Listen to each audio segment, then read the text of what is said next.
जय माता की मित्रों, हमने एक पाठ गुरु ग्रह के विषय में वर्तमान परिस्थिति को देखते हुए कुछ दिन पहले दिया था और उसका देने का कारण केवल इतना था कि परिस्थितिवश या वर्तमान समय के वश अगर किसी ग्रह को टारगेट करके हम लोग उसके व्यक्तित्व को समझे तो हम लोगों को शायद थोड़ा ज़्यादा अच्छी तरह से वो चीज़ें समझ में आ सकती। जब हम लोग ज्योतिष की पुस्तकें वगैरह पढ़ते हैं और शुरू में ही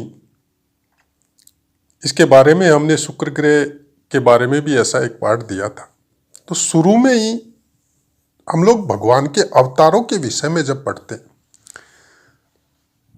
तो प्रस्तावना में ही बताया गया है कि सब ग्रहों के पूर्ण अंश लेके भगवान विष्णु के अवतार हुए हैं। जैसे भगवान राम का है जो वर्तमान में अयोध्या धाम में मूर्ति प्रतिष्ठा का कार्यक्रम 22 तारीख को आने वाला है। पिछले वीडियो में हालांकि हमने बोला था कि 22 तारीख का वो मुहूर्त का हम आपको लग्न का वो पोस्ट करेंगे, लेकिन वो लास्ट में हम भूल गए और वो करना भूल गए, तो इस वीडियो में हम आपको वो प्रोवाइड करवा देंगे।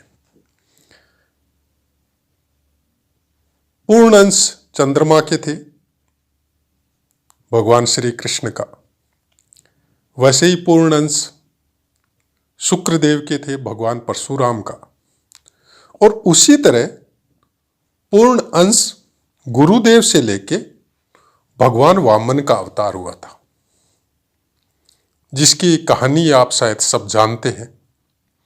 सोशल मीडिया में भी आपने सुनी होगी, पुराणों में और कथाओं में भी जरूर सुनी होगी।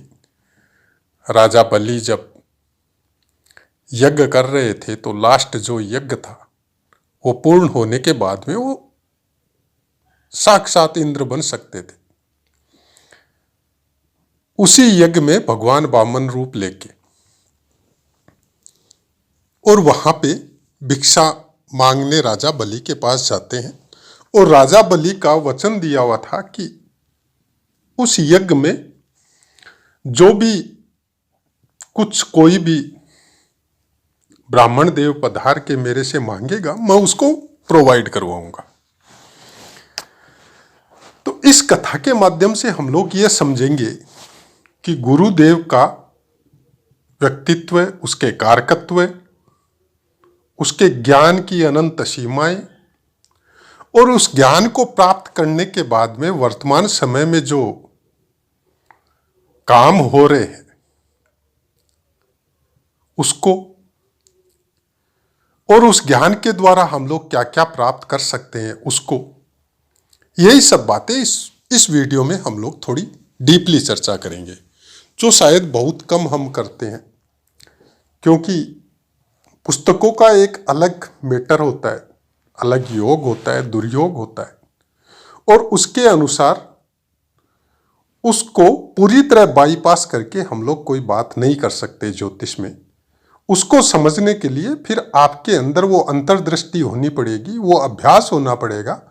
उस तरह के आपके अलग अलग क्षेत्र में गुरुओं के माध्यम से हो, श्रवण के माध्यम से हो, अलग अलग क्षेत्रों में आपके बिताए हुए कुछ समय हो, नेचुरलिटी को समझने की प्रक्रिया हो, या फिर हम क्लियर अगर बोले तो आपका केतु देव कितना एक्टिव है, कौन से स्थान पे विराजमान है। इस ज्योतिष ज्ञान को समझने के लिए आपके केतु देव को आपको समझना सबसे ज्यादा जरूरी होता है, और सबसे ज्यादा समझने में किसी भी इंटरनल फीलिंग को या ज्ञान को, जो ज्योतिष हो, वेद पुराण हो, उसके लिए आपका चंद्रमा से या आपके लग्न से आपका केतु देव पंचम या नवम में होना चाहिए, या फिर नवमांश में वैसा होना चाहिए। तो ऐसी कुछ एक सिंपल सी बात यहाँ पे हमने आपको बता दी। बाकी ये बहुत डीप सब्जेक्ट है, इसके लिए अगर हम निरंतर भी वीडियो बनाते जाए तो शायद कम पड़ेगा, क्योंकि ये चीजें थोड़ी ज्योतिष से थोड़ी अलग हटके है, और ये सबसे गहरा पार्ट ज्योतिष का है कि ज्योतिष को समझे कैसे। क्या एक चंद्रमा या एक सूर्य या एक गुरु आपके लगन या किसी स्थान में बैठने के बाद में क्या आपको वैसा फल मिलेगा जो पुस्तक में लिखा हुआ है? हमने अनेक पाठों में यह बात बताई है कि पुस्तकों में लिखे हुए योग और दुर्योग ये वो की है जिसको समझना उस देवज्ञ के लिए आवश्यक है कि जब तक वर्तमान में कौन से कर्मों के द्वारा या कौन से कामों के द्वारा अपना जीवन गुजार रहा है और कौन से स्थान या कौन से ग्रह को एक्टिव कर रखा है उसने। याद रखिए, जीवन गुजारने के लिए जीवन के अलग अलग स्टेप है आपके। आप कौन से तरह का जीवन गुजार रहे हैं, पशुवत, मनुष्यवत, देववत या राक्षसवत, और उसी के अनुसार आपके ग्रह एक्टिव होते हैं। जो वर्ण बताए गए हैं वो ही मनुष्य का जीवन का वो रूप होता है जिस रूप के अनुसार आप अपना जीवन गुजारते हैं। प्रारब्ध अपनी जगह है, उसके फल को आपको भोगने के लिए आपको ये देह मिली है, लेकिन कर्म आपके अपने हैं। उसके लिए प्रारब्ध इंटरफेयर नहीं करता है। प्रारब्ध इंटरफेयर इतना ही कर सकता है कि आपके प्रारब्ध में है ये चीज आपको मिलनी है, से आपको उस जगह में नौकरी करनी है या आपको उस जगह में बिजनेस करना है। यह आपके प्रारब्ध में हो सकता है कि आपको माता पिता मिले, या आपके प्रारब्ध में हो सकता है, लेकिन आप उनका सम्मान करेंगे या अपमान करेंगे ये प्रारब्ध नहीं होता है, ये कर्म होता है जो आपका अपना है। तो ज्योतिष को उसी तरह से आपको समझना पड़ेगा कि आपके बता दिया कि आपके 10वें स्थान में कोई क्रूर ग्रह नीच का होके बैठा हुआ, आपका पिता से पटेगा नहीं, सवाल ही नहीं है, नहीं पटेगा। इतना हो सकता है कि आपका विचार नहीं मिले, लेकिन पटेगा नहीं का मतलब यह नहीं होता है कि आप उसका अपमान करें। यह आपके कर्म बन जाते हैं और कर्म फिर फलों का रूप लेके आने वाले समय में जब आपके सामने आता है तब समझ में आता है। अगर आप विद्वान है या कोई अच्छा ज्योतिष है तो वह आपको समझा सकता है कि आपके वो कर्म जो आपने बहुत समय पहले किए थे वो अभी फल के रूप में आपके सामने आ रहे हैं। फिर वो उपायों के द्वारा नहीं कटते। पश्चाताप से कुछ हल्के हो सकते हैं लेकिन भोगने पड़ते हैं, चाहे आप हो, चाहे हम हो, चाहे कोई और हो।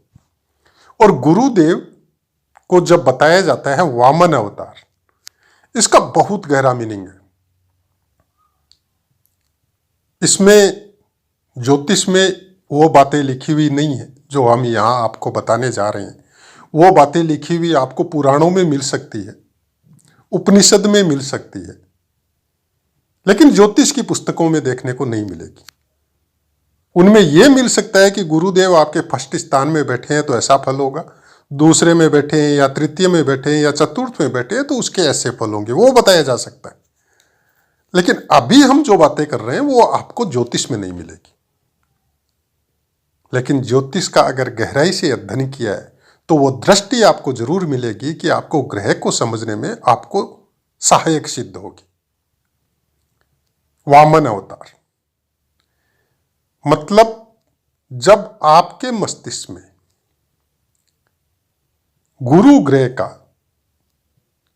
पूर्ण अंश या गुरु ग्रह से संबंधित ज्ञान, कौन से ज्ञान, गुरु ग्रह से संबंधित ज्ञान कौन से, एक तो होती है अंतर्दृष्टि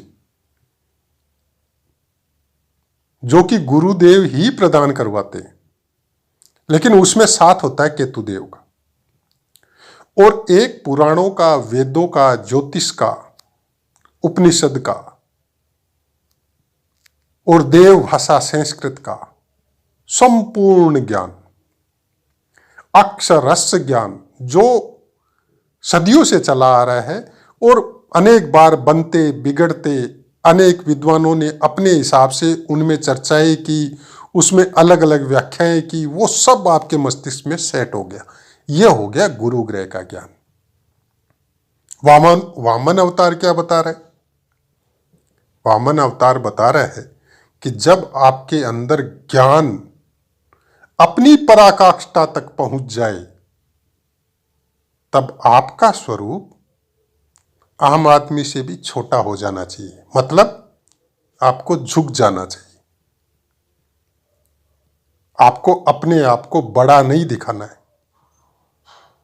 लेकिन जब बात हो समाज के हित की, जब बात हो देश के हित की, जब बात हो किसी के हित की, तब आप उस ज्ञान को आकाश तक बढ़ा सकते हैं। अपनी देह को, अपने ज्ञान को दीर्घाकार कर सकते हैं, क्योंकि गुरु ग्रह आकाश तत्व के भी स्वामी है। तो जब 3 पैर धरती देने की बात आई, तो वामन भगवान ने अपना रूप ब्रह्मांड से पार कर दिया। पूरी सृष्टि का हित किया, पृथ्वी का हित किया, और जो दान दे रहा था राजा बलि, उसका भी हित किया। क्योंकि वो लालचवश, अपनी गुरु आज्ञावश, या फिर अपना प्रभुत्व स्थापित करने की लालसा के वश वो यज्ञ कर रहे थे। और उससे भी बड़े लोक की प्राप्ति लास्ट में भगवान ने उनको प्रदान करवाई। तो गुरु ग्रह को समझने के लिए आपको वामन अवतार भगवान की कथा को डीपली श्रवण या अध्ययन करना बहुत जरूरी है। वर्तमान समय क्या हो रहा है और क्यों इतनी चर्चा हो रही है इस समय में, शायद पिछले वीडियो में हमने आपको बताया भी था कि जब जब गुरुदेव के ऊपर शनिदेव की दृष्टि आती है, तब तब छोटा बड़ा या उससे भी बड़ा, ये सब चीज़ों का में हम लोगों को पता चलता है। वाद विवाद, ज्ञान के विषय की बातें, ज्ञान के विषय में एक दूसरे के ऊपर आरोप प्रत्यारोप, या ज्ञान से संबंधित कोई ऐसे इंसान, बड़े पदों पे बैठे हुए इंसान, या जिनका बहुत ज़्यादा नाम हो, उन लोगों के ऊपर आक्षेप लगना, अपमान होना, ये सब बातें उस समय दृष्टिगोचर होती है। और ये पीरियड कोई अभी से नहीं चल रहा है। आप देखिए, गुरुदेव की जो यात्रा है साल भर में एक राशि पे रहती है। तो ये शनि देव से पास होते होते, शनि देव के साथ रहने, फिर राहु देव के साथ होके, फिर अब जाके ये मेष राशि में गोचर कर रहे हैं। और शनि देव की दृष्टि है, राहु देव भी पास में ही है, ज्यादा दूर नहीं है। तो उसका असर वैसा देखने को हम लोगों को मिल रहा है। इससे हम लोगों को क्या समझ में आता है? मान लीजिए आपकी कुंडली में गुरुदेव बहुत बलवान है। आपको कर्मकांड का ज्ञान हो सकता है आपको वेदों का ज्ञान हो सकता है आप कथावाचक हो, पुराणों का अध्ययन अच्छा हो। तो वहां पे यही चीज समझने के लिए है कि उस ज्ञान का घमंड अगर कर रहे हैं, अगर सामने वाला कोई आपसे, एक तो होता है कुतर्क का जवाब देने की जरूरत नहीं है। हम ये नहीं बोलते कि आप सबका जवाब दीजिए, नहीं, कोई जरूरी नहीं है वहां जवाब देने की। लेकिन जब कोई तर्क कर रहा है, कोई आपका सम्मान देके आपसे कोई क्वेश्चन कर रहा है, या आपके मंत्रों के विषय में कोई बात पूछ रहा है, वो अपने ज्ञान के लिए या अपनी जिज्ञासा शांत करने के लिए, तो उसको बड़ा शालीनता से जवाब देना पड़ेगा। और नहीं दे रहे तो फिर वो ज्ञान घमंड का रूप लेता है। और याद रखिए, चाहे हम हो चाहे आप हो, जहां पे मैं और घमंड किसी भी चीज में, चाहे वो कोई पद हो, चाहे वो कोई ज्ञान हो, चाहे वो कोई सर्विस हो, चाहे सोशल सर्विस हो, चाहे आप साधारण इंसान हो, जहां पे भी मैं और घमंड का रूप आता है, वहां पे राहु देव का एक्टिवेशन बहुत ज्यादा होता है। सोशल मीडिया पूरी तरह राहु और बुध से कनेक्टेड है। लेकिन सोशल मीडिया में जिनका गुरु एक्टिव है और बहुत अच्छा है, केतु देव के सानिध्य में है, तो वहां भी उन लोगों को उनसे कनेक्टेड वीडियो मिलते हैं, वो खोज लेते हैं या उनको मिल जाते हैं, या उनकी उनकी जैसी दृष्टि होती है उसी अनुसार वो चीजें उनके पास आ जाती हैं। ऐसी चीजें भी आपको मिलेगी, ऐसे वीडियो भी मिलेंगे आपको, ऐसे संत महात्मा भी आपको मिलेंगे जिनकी वाणी में, जिनके चेहरे पे, जिनकी बातों में ऐसा तेज होता है कि आदमी मंत्रमुग्ध हो जाता है सुनते सुनते। हो सकता है आप उनसे मिले नहीं हो, लेकिन फिर भी आपको ऐसे लगता है कि बहुत जन्मों से आपका संबंध है उनके पास। यह होती है गुरुदेव की बहुत अच्छा होने की निशानी। आपकी कुंडली में गुरु कहां बैठा है हम वो नहीं बोल रहे, उससे ये पार्ट उससे कनेक्टेड है ही नहीं। आपकी कुंडली में गुरुदेव से प्रदत्त अहंकार जिसकी वजह से मनुष्य की बर्बादी होती है वो है कि नहीं, हम उसके विषय में बात कर रहे हैं। क्योंकि गुरुदेव का अहंकार जब बिगाड़ना चालू कर देता है तब आपका ही नहीं पूरे कुल का ही विनाश हो जाता है। आपने बड़े बड़े कुलों को, बड़े बड़े मतलब राजकुलों को समझ लीजिए, आप चाहे ज्ञानियों के कुलों को समझ लीजिए, किस तरह से मतलब वो खत्म हो गए। ये हम लोग इतिहास उठा के देखते हैं तो पता चलता है। इसमें गुरु ग्रह का योगदान बहुत ज्यादा होता है। और सबसे बड़ी खास बात देखिए कि गुरु के ज्ञान का अहंकार जिसको होता है उसको अंत समय तक पता नहीं चलता है कि मेरे को अहंकार हो गया। वो अंत समय तक उसी बात पे डटा रहता है कि नहीं, मेरे को शास्त्रों का ज्ञान है और शास्त्रों में ऐसा लिखा है। ये एक खास बात और है।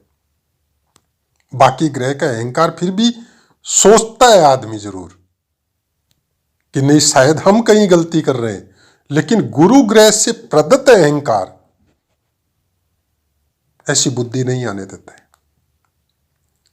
क्योंकि ज्ञान मस्तिष्क में होता है और मस्तिष्क का प्रभाव जब अहंकार में कन्वर्ट होता है राहु के आवेश में आ जाता है।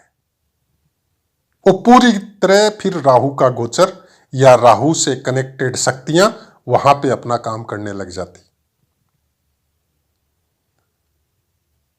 तो मित्रों, मेरा केवल इतना ही कहना है इस सब्जेक्ट में। वर्तमान परिस्थिति देखिए, वर्तमान परिस्थिति अनुसार विचार कीजिए कि आपकी कुंडली में गुरु ग्रह से कनेक्टेड किस तरह के फल आपको देखने को मिल रहे हैं और आपके कर्म किस तरह से जा रहे हैं। अगर आपको देखना है कि गुरु ग्रह आपका अच्छा है या नहीं है, पिछले वीडियो में भी हमने बताया था आपको कि मंत्र, ध्यान, जप, तप, नियम,